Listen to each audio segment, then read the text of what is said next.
This video I'm going to give you the answer for this question. The question is, before creating Morse code, what was Samuel Morse's primary occupation? Well, now I'll give you the answer for this question, and the correct answer for the question is painter. So that is the answer for the question, painter. That's the answer. Hi, thank you so much for watching this video.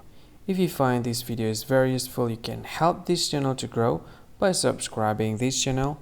Please this subscribe button and don't forget to like this video.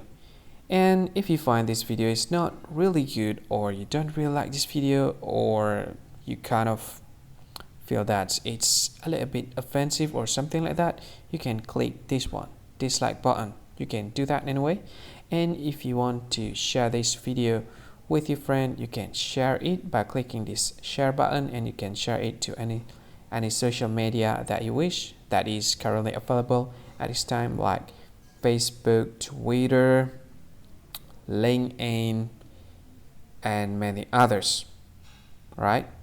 And if you want to add this video to your playlist, you can click this one. You can watch this video later, and you can find more options by clicking these three dots.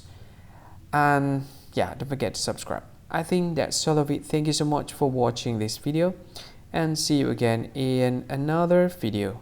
Bye bye. See you again.